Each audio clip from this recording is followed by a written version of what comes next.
Halo semuanya, selamat datang di Sunrise Santai di Teras. Nah, kebetulan kita hari ini mau ngangkat tema tentang unsur politik di dalam pandemi COVID-19 kemarin. Sebelumnya aku mau kenalin diri dulu. Nama aku Genaldi Rizky dari Ledeng. Dan ini teman saya ya, ada Bangkit Muhammad dari Pasir Koja. Di sebelahnya lagi ada temen aku namanya Bisma Naufal. Dia dari Ledeng juga, kebetulan satu lembur ya kalau bahasa Sundanya mah. Nah, gimana nih kabarnya Akang-akang? Alhamdulillah. Baik, alhamdulillah. Baik ya. Sehat. Udah lama banget gak ketemu gitu. Main-main, Ya, benar. nongkrong gitu. Kapan sih terakhir kali kita main tuh? Sekitar 2 tahunan lah ya. Iya, Iya. udah 2 tahun. 2 tahunan waktu pandemi baru muncul. Awal-awal pandemi. Awal-awal ya. Iya. Terakhir main tuh di situ karena kan kita dibatesin buat main, buat segala macem gitu. Malahan harus disuruh di rumah gitu kan. Biar enjoy, mending ngopi dulu ya Kang. Iya. Makasih ya. Iya, sama-sama Kang. Ditampi. Ngomong-ngomong, kesibukan kalian apa sih selama 2 tahun ini gitu? Aku kan sama kalian jarang banget, malahan hampir gak pernah buat ketemu pun gitu. Soalnya kan 2 tahun kemarin tuh pas-pasannya kita lulus SMA. Iya. Nah, di lulus SMA itu kan udah pada sibuk masing-masing juga, terus susah buat ketemu gitu kan, disuruh di rumah mulu gitu kan. Jadi ngapain aja sih biasanya kalian kalau 2 tahun? Kalau kesibukan saya mah ya apalagi ya dari umur. Ya kalau seumuran saya pasti nggak beda jauh lah gitu kan. Dari main game, tidur, paling juga kan kita dibatasin buat main kan. Kebanyakan kita aktivitas di rumah gitu. Paling main game, belajar, baca buku di rumah gitu kan. Paling gitu aja sih. Ya. Kalau aku sih ya sama sih, gak beda jauh. Rebahan gitu ya. Nonton berita gitu. Korban terus banyak gitu. Dengar berita dari jalanan gitu. Banyak penutupan jalan gitu. Iya, benar. PSBB. Bener banget tuh, Kang. lockdown. Nambah juga kan varian-varian juga kan. Iya, sempet berubah-ubah kayak PPKB, PPKM gitu kan. Maaf, aku lupa. Soalnya udah bebas sekarang mah. PSBB, terus ada lockdown. Tapi paling susah sih di masa-masa lockdown sih kalau aku. Itu susah banget buat kemana-mana. Bahkan olahraga pun dibatasin gitu. Nggak dibatasin sih, nggak boleh malahan gitu. Iya. Di tempat-tempat trek lari pun ditutup gitu. Tuh. Jangankan olahraga ya, ibadah pun itu mau ke masjid gitu dibatas gitu maksudnya. Bahkan sampai di jarak gitu ya. Iya. Mungkin separah itu mungkin ya. Covid itu. Bener sih. Nggak tahu tuh. Antara emang parah atau enggak diparah-parahin. Nah, itu nggak tahu sih itu. Nggak tahu sih, ya. Aku kesini tuh selain silaturahmi sama kangen-kangenan nongkrong gitu, aku tuh mau bagi-bagi pengalaman lah gitu di masa pandemi kemarin tuh. Misalkan apa sih yang kalian alamin gitu di pandemi kemarin? Kalau aku gini, misalkan kalau Akang bisa beda gitu kan. Keluh kesahnya apa nggak tahu. Terus gimana kesehariannya tadi udah kan, cuman itu tadi kan udah lama nggak ketemu, jadi pengen tahu aja gitu. Iya, sharing-sharing lah ya. Sharing-sharing. Selama 2 tahun tuh ngapain aja gitu. Terus kalian tuh dapat dampak apa aja sih? Mau positif mau negatif bisa kan? Iya. Kalau aku sih ya selain kebiasaan yang mulai terpengaruhi sama budaya sebelum-sebelumnya gitu ya. Jadi budaya kan sebelumnya kan kita lockdown terus, jadi kebiasaan sampai sekarang gitu. Terus yang di sisi lain dalam bidang ekonomi sih yang kerasa banget itu dampak dari COVID ini.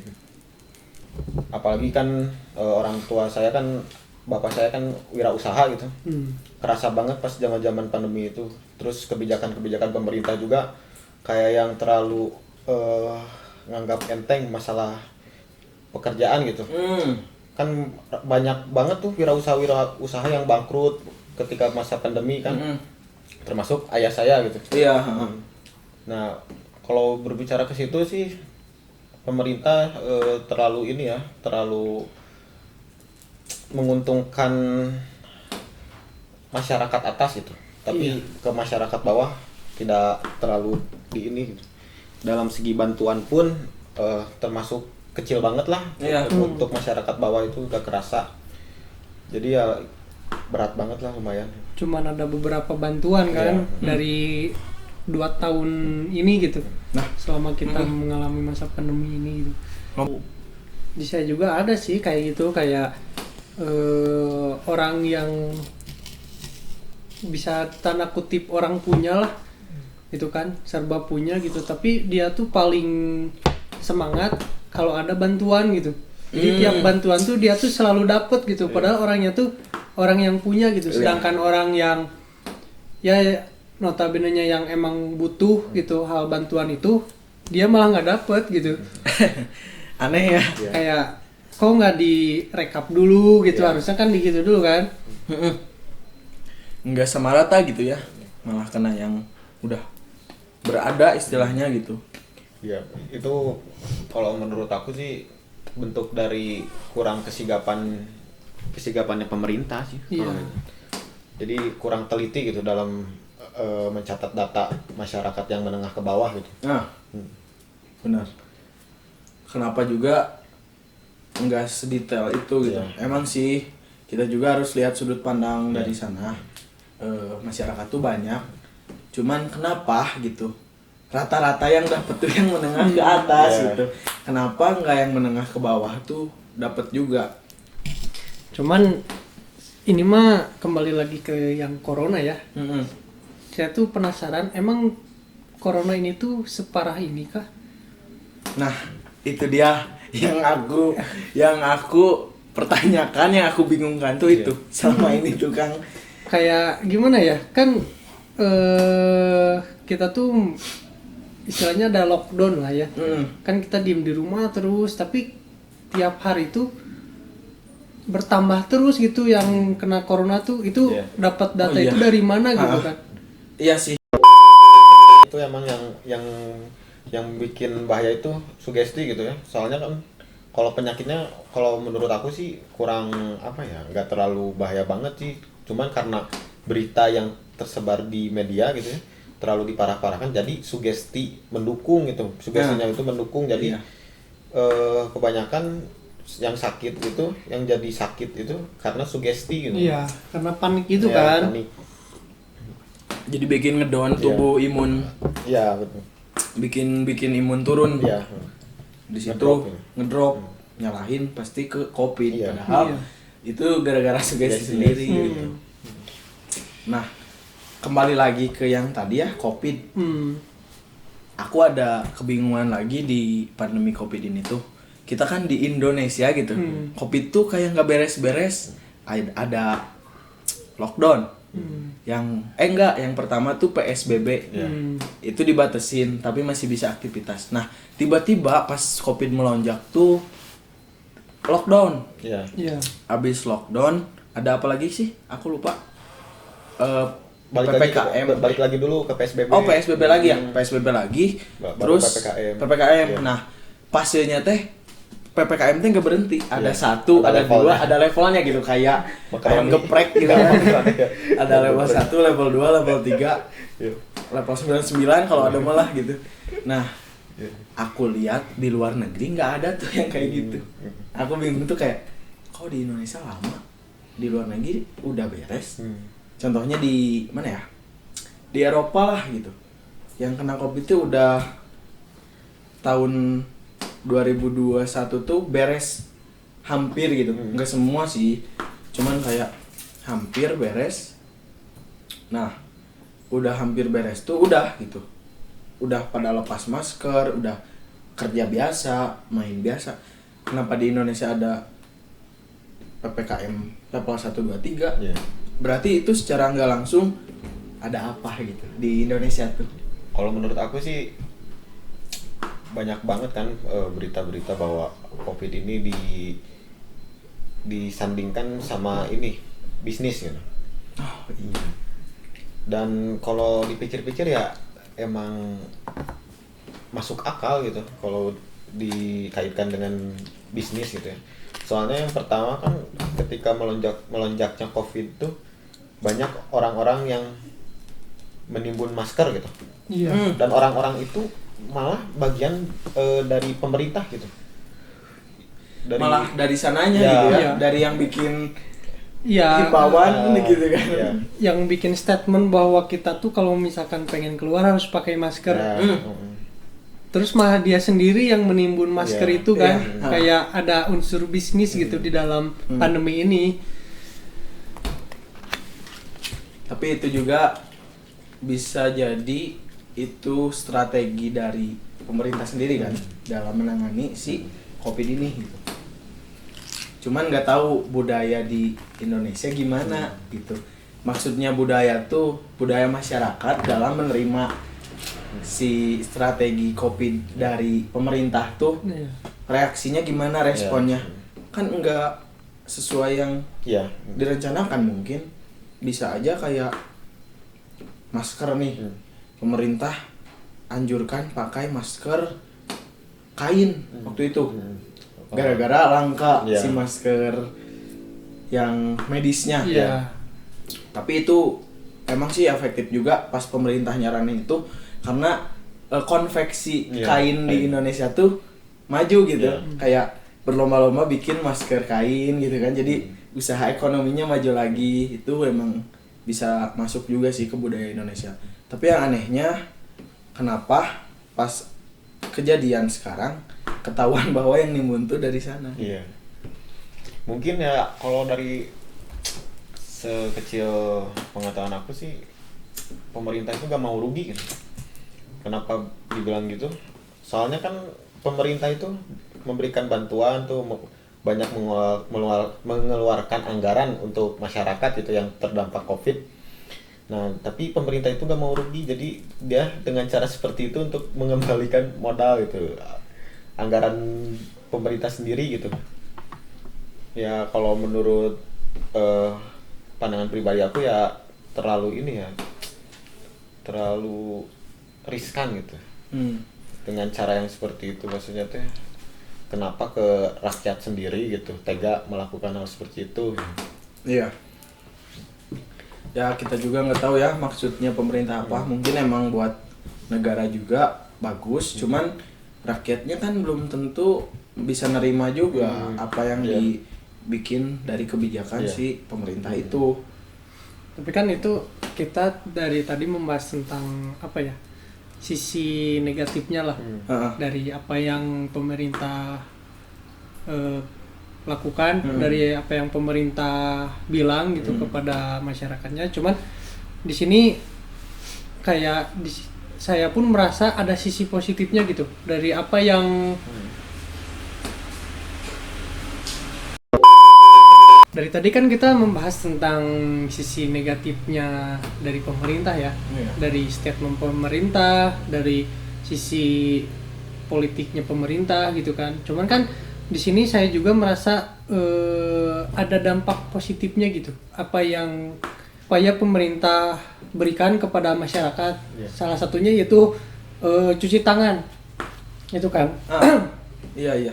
Bahwa pemerintah pada masa pandemi kan memberitahu setiap harinya untuk sering mencuci tangan kan. Betul Sebenarnya betul. setiap megang sesuatu, Iya.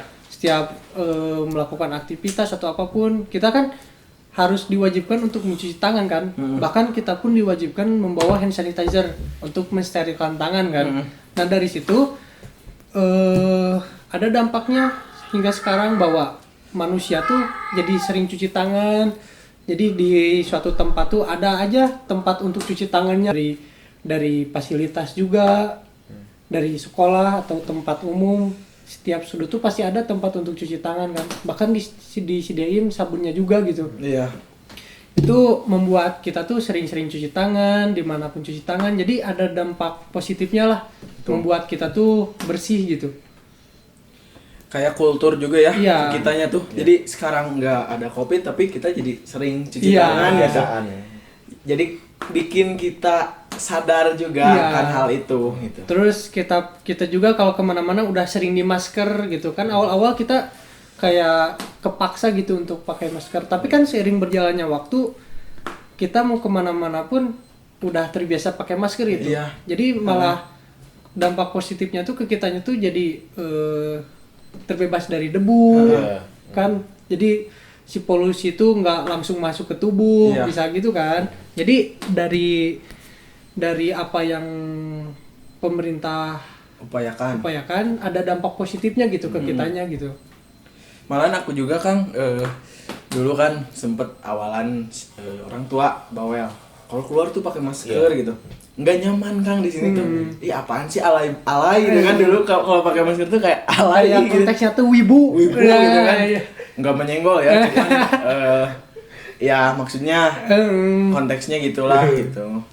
Nah tapi seiring berjalannya waktu sekarang malah pas COVID gak ada aku malah ketergantungan masker gitu. Iya. Bagusnya tuh misalkan kalau motoran jadi nggak kena debu, jadi malu kalau nggak pakai masker tuh, malahan di foto juga jika pakai masker gitu, nggak tahu kenapa gitu, jadi meningkatlah kegantengan tuh gitu kan.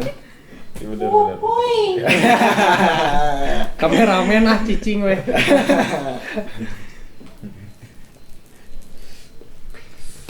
Menarik ya. Kayak dari setiap kebijakan tuh pasti ada positif negatifnya gitu. Iya. Iya. Terus ada unsur politiknya pun gitu. Pasti itu Iya. politik, ekonomi sama budaya pasti masuk Iya. ke situ. Budaya cuci tangan, Iya. budaya bermaskeran gitu kan. Maksudnya bukan maskeran gitu. Pakai masker gitu. Terus kalau misalkan politik adalah gitu. Contohnya enggak, kita ekonomi dulu deh. Kalau yang ekonomi kan soalnya kerasa banget sama kita. Kalau ekonomi misalkan yang dagang tuh itu ngaruh banget waktu Covid naik. Kayak toko online tahu, Iya. itu tuh laku banget. Jadi terus jadi banyak juga yang berjualan gitu kan. Iya. Istilahnya UMKM lah. Nah, gitu kan. dari itu tuh mulai banyak UMKM muncul. Iya. Jadi Misalkan, bikin kita berpikir kritis gitu Iya, kan untuk memulai usaha baru. nah, terus pemerintah juga ngasih kebijakan buat UMKM tuh dapat bantuan. Iya. Di situ pasti semangat juga kan masyarakat buat bikin usahanya sendiri. Ngopi lagi ya tukang biar enjoy ya. Santai. Nah, di waktu ekonomi kita nurun, emang sih Covid tuh ngaruh banget ya ke ekonomi. Mau itu naik, mau itu turun. Ada naiknya, ada turunnya ibaratnya gitu. Cuman waktu turun, kita tuh ngerasa kasihan ke pedagang di pasar. Terus pedagang-pedagang yang turun langsung ke lapangan gitu. Contohnya kayak tukang makanan pinggir jalan atau jasa-jasa kayak angkot itu. Iya. Angkot kena banget Kang, nggak boleh kan di angkot, nggak boleh keluar rumah. Iya. Itu ekonomi si supirnya ngaruh juga buat nafkahin keluarga, kasih makan anak gitu kan.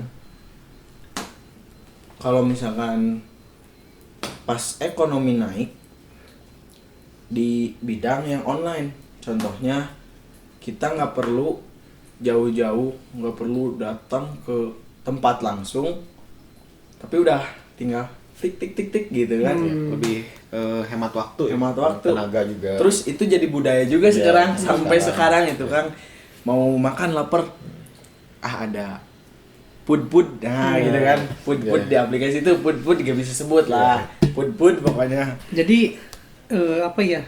Dari masa transisi ini tuh kayak timbul budaya baru gitu. Timbul budaya baru. Budaya Betul. baru yang asalnya ada proses, Ha-ha. tapi sekarang tuh serba instan gitu. Iya.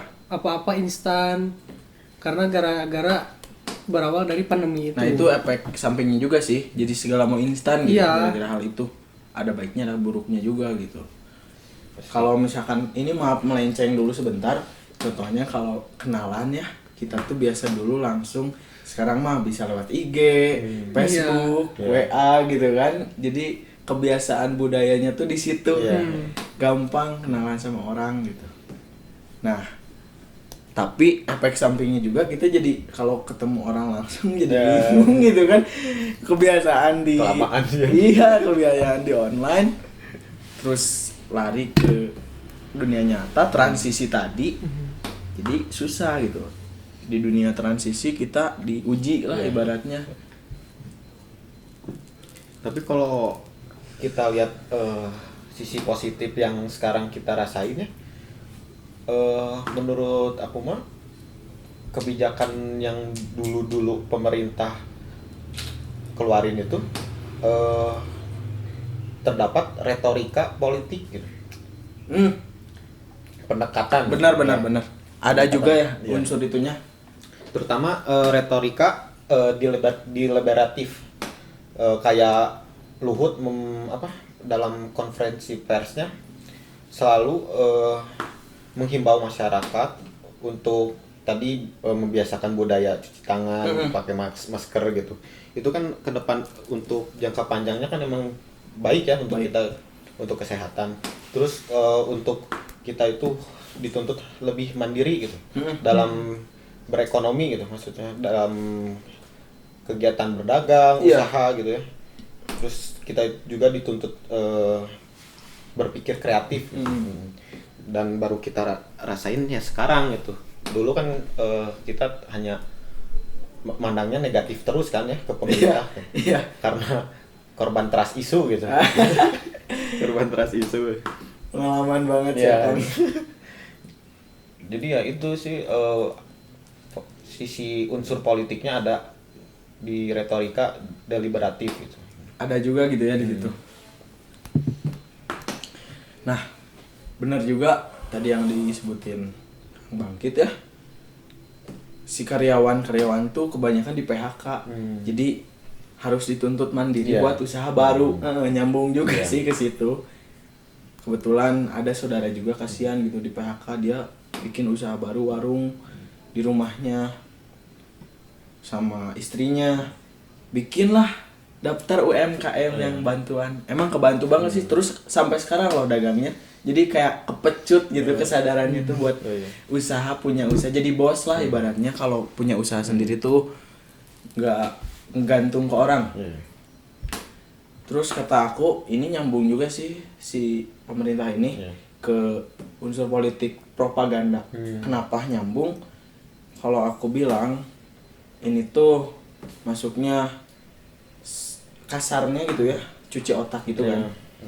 Secara nggak langsung ini masuknya propaganda vertikal.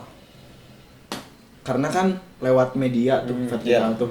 Nah, pemerintah ngasih propaganda vertikal ini lewat media. Contohnya kayak berita-berita yang dibikin separah mungkin.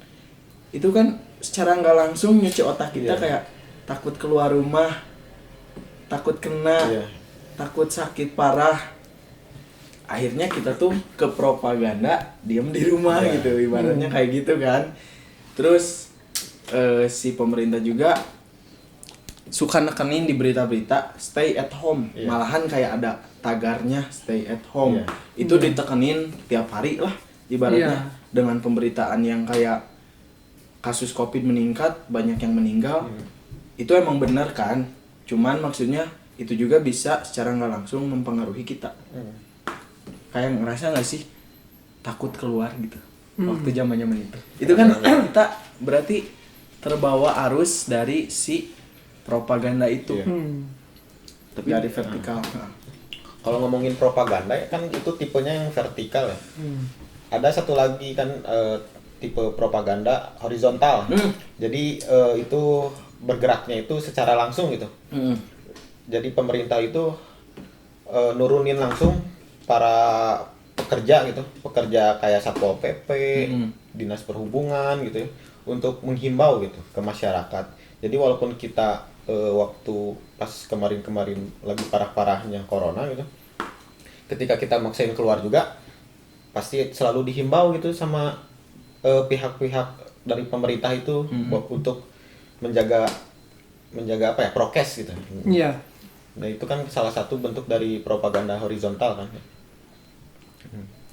Terus ada juga kan kayak ada nih contoh, bahkan saya pun mengalami gitu kayak propaganda horizontal di mana ada satu keluarga yang dimana itu teh terkena corona yang sampai meninggal lah gitu kan.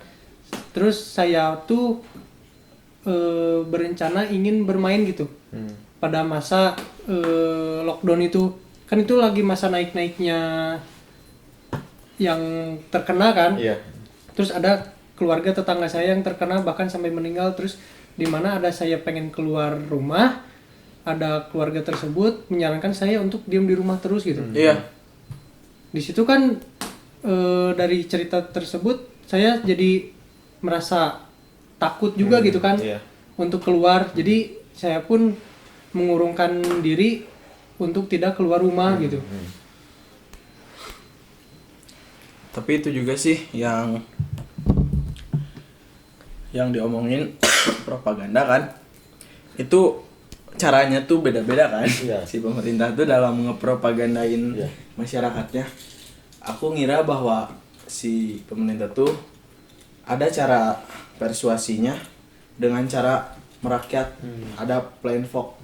Iya. Plan fog itu kayak misalkan dari situasi yang sedang buruk nih, misalkan kaum menengah ke bawah atau yang disebut maaf ya kasarnya rakyat jelata gitu.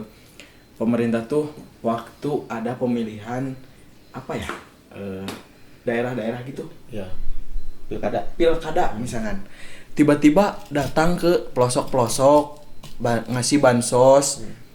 Cuman pas udah beres pilkada udah gitu, Iya. udah gitu, nggak ada lagi. Itu kan masuknya dia pakai caranya persuasif, merakyat Iya, atau plan fog gitu kan, yang dimana si caranya tuh dengan langsung datang gitu Iya. buat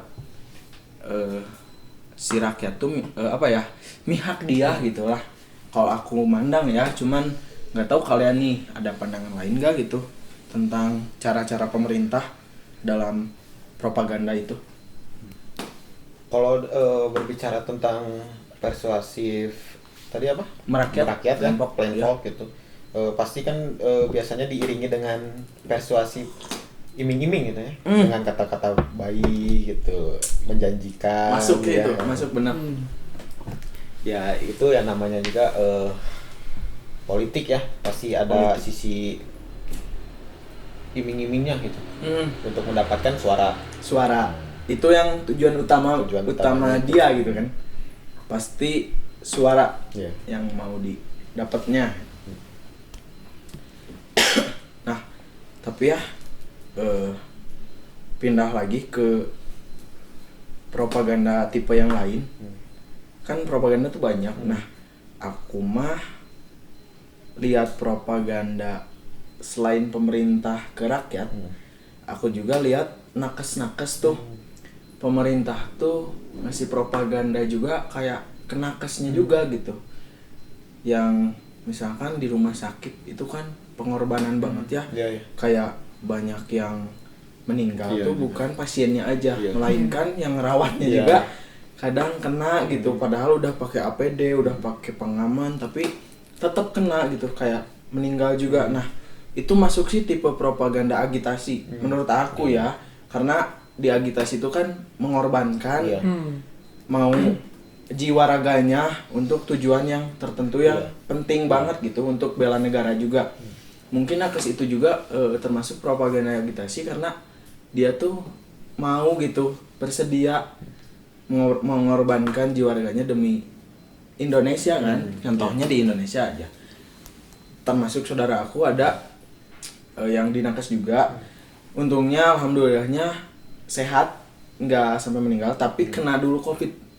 Dia emang ngurusin pasien COVID, cuman dia juga kena, tapi nggak sampai meninggal gitu. Dirawat sih 2 mingguan, kayak apa ya disebutnya, dipisahkan Iya. gitu.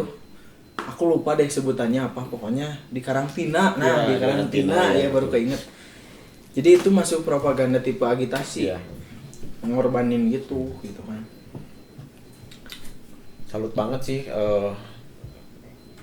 ke mereka gitu ya, para nakes gitu ya, berjuang mati-matian gitu maksudnya, bela-belain ninggalin keluarganya sendiri kan. Iya. Ya, gitu. Ada yang dikirim ke luar kota Iya, kan. iya. Misalkan di sini butuh, pasti dikirim ke Iya. sana gitu kan, ibaratnya kayak gitu.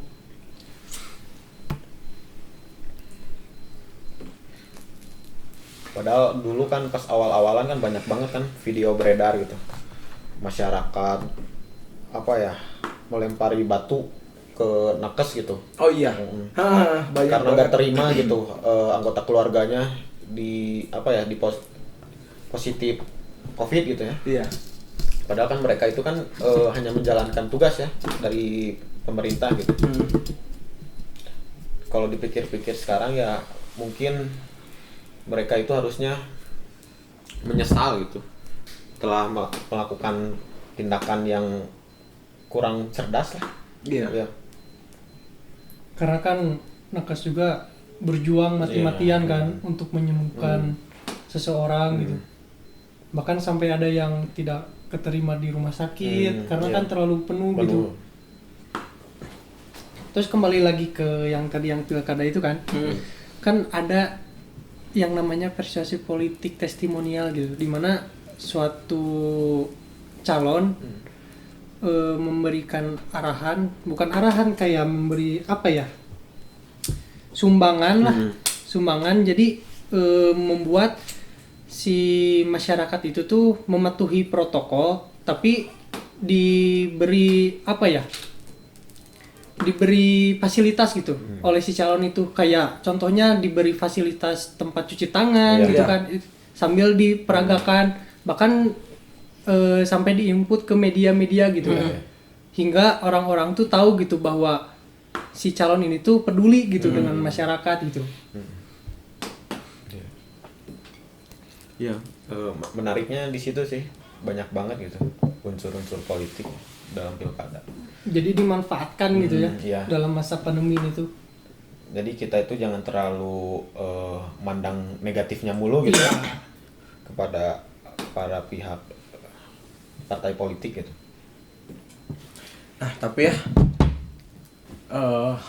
aku pernah lihat di acara TV, kayak acara-acara politik gitu, adalah di TV merah pokoknya. Oh, iya. Nah, di TV aku sih nomor 13. Nggak tahu di kalian ya. Ya, Di nggak saya tahu. nomor 11. Nomor 11 kan. Aku pun nomor 3. Nah, kalau misalkan aku lihat ya, ada politikus, aku lupa namanya, tapi aku inget-inget enggak ya, tapi yang seinget aku aja we nih mah. Aku inget ada politikus pakai cara persuasif card. Jadi menumpuk. Caranya tuh, sebutannya tuh menumpuk gitu.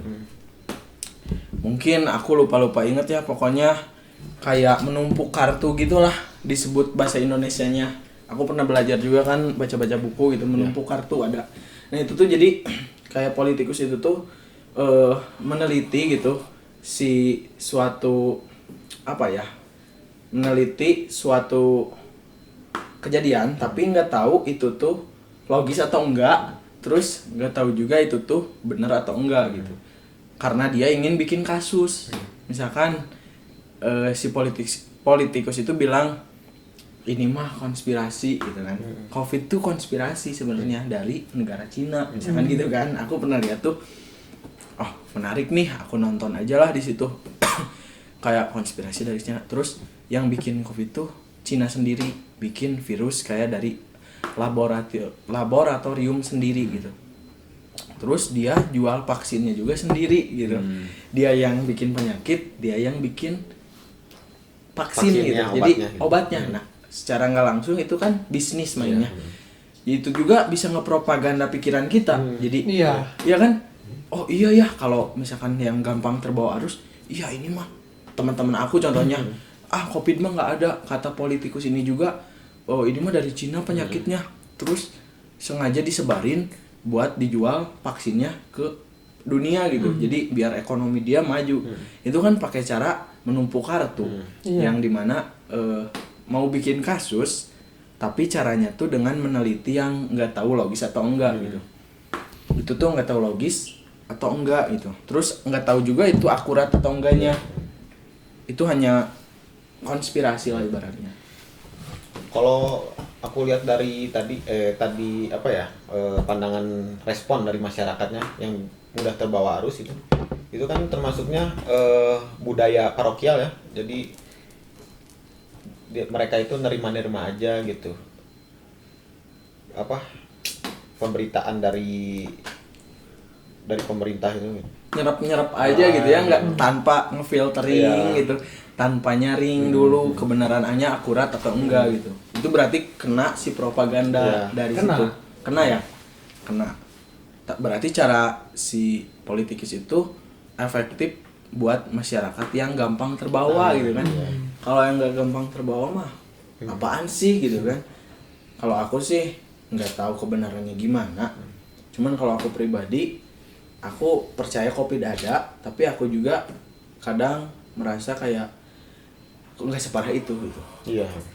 Ya emang dia ada, cuman nggak separah apa yang diberitain gitu.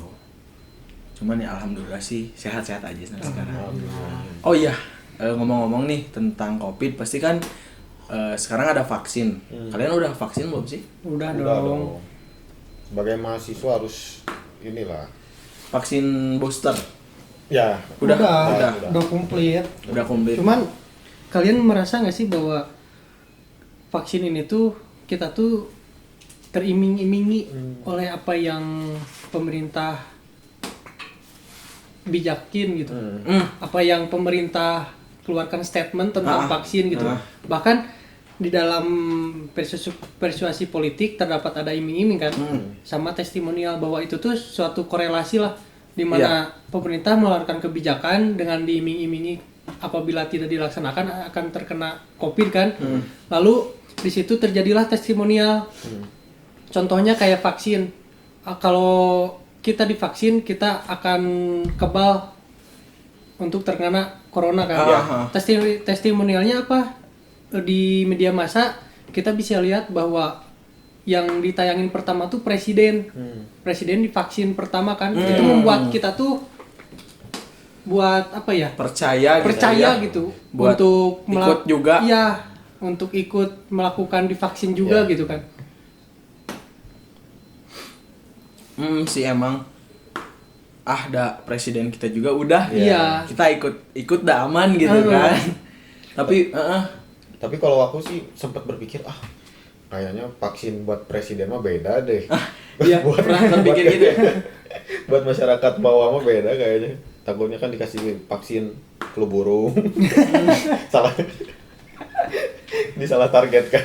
Ada yang cuman disuntikan itu ada isinya tapi nggak disuntikin, cuma ditojos doang ya. Pernah Ada kan? itu naik ke berita. Iya. Yang bikin kita tuh kekhawatiran di situ mulai naik lagi. Udah ada vaksin, aman. Tapi kan cuman ditojos doang gitu ibaratnya. Itu dokternya nggak tahu sih jadi gimana kelanjutannya, nggak nge-follow up juga pemerintah tuh tentang dokter itu. Jadi kan Pokoknya kita terkena bingung. propaganda apa yang pemerintah keluarkan statementnya kan. Tapi dengan realitanya bahwa si vaksin itu tuh nggak masuk ke tubuh kita gitu. Cuman ditojosin doang gitu. Kasian gitu. Kasian sih.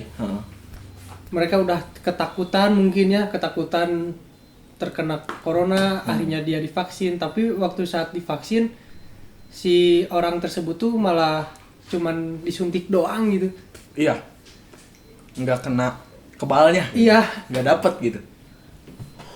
Bingung juga sih kalau gitu ke kitanya harus percaya yang mana gitu. Nah, dari iming-iming tadi yang dilakuin pemerintah kan Sinakes tuh ada yang curang ya kalau disebut mah. Tapi pemerintah tuh berusaha nutupin gitu ke media tuh. Itu nggak tahu ya cara pemerintah buat mungkin buat nenangin juga si masyarakat. Kayak misalkan itu mungkin ngantuk katanya nakesnya, ada yang bilang tuh. Hmm. Terus mungkin lupa, ada kan nggak ada cairannya, nah itu mungkin lupa katanya. Pokoknya usaha pemerintah tuh pakai persuasi politik. Dia pakai cara apa aja yang dia bisa gitu buat nenangin si masyarakatnya gitu biar nggak parno lagi. Di situ persuasi politik pemerintah main, tapi emang efektif juga sih. Kesannya kayak buat kerja, buat bikin apa gitu, daftar apa, syaratnya tuh apa kan? Hmm. Vaksin kan? Vaksin. Nah, Vaksin. itu masuk ke iming-iming juga kan? Iya, masuk. Terus si persuasi politiknya juga main. Kenapa? Kalau dibilang main sih, maksudnya main tuh jadi yang nggak mau vaksin itu jadi mau vaksin. Iya. Gitu. Iya. Cara pemerintah tuh gitu. Yang nggak mau vaksin tuh jadi vaksin. Misalkan mau kerja harus ada vaksin kedua minimal gitu kan, sebelum ada booster. Minimal 2 gitu. Itu kan persuasi politik main di situ.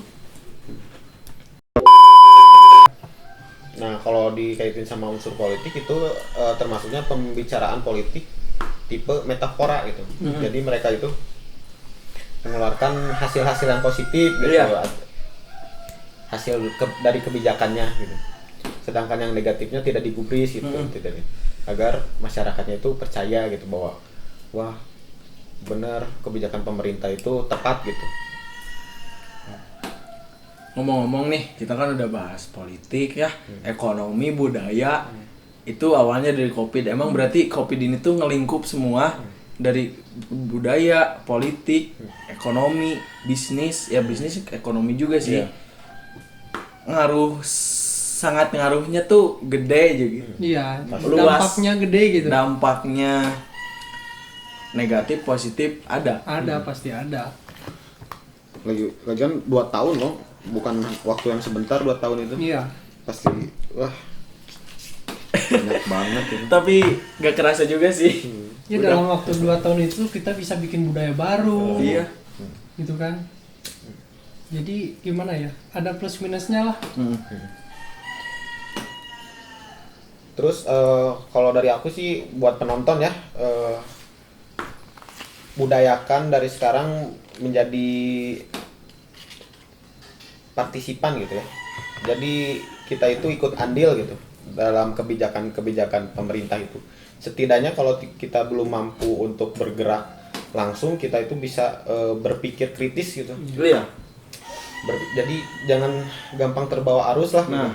dari pemberitaan-pemberitaan di media sosial gitu. Jadi kita tuh harus ikut andil gitu. Jadi untuk pemerintahnya juga bisa lebih baik gitu. Untuk masyarakat yang masih awam juga bisa dikasih ilmu baru gitu. Bisa dicerdaskan lah oleh kita-kita yang merasa paham gitu atau lagi belajar gitu ke dalam dunia politik gitu ya. Aku termasuk Iya. banyak dampaknya dari pandemi Covid ini. Mungkin kalian juga sadar, kalian juga nyadar gitu. Dampaknya teh sekarang gimana gitu. Contohnya kayak kita tadi, Iya. pengalaman kita gini di masa pandemi 2 tahun kemarin gitu kan. Nah, pembelajaran juga mungkin ya buat kita ya semua gitu, bahwa emang kebudayaan, ekonomi sama politik tuh kita harus tahu.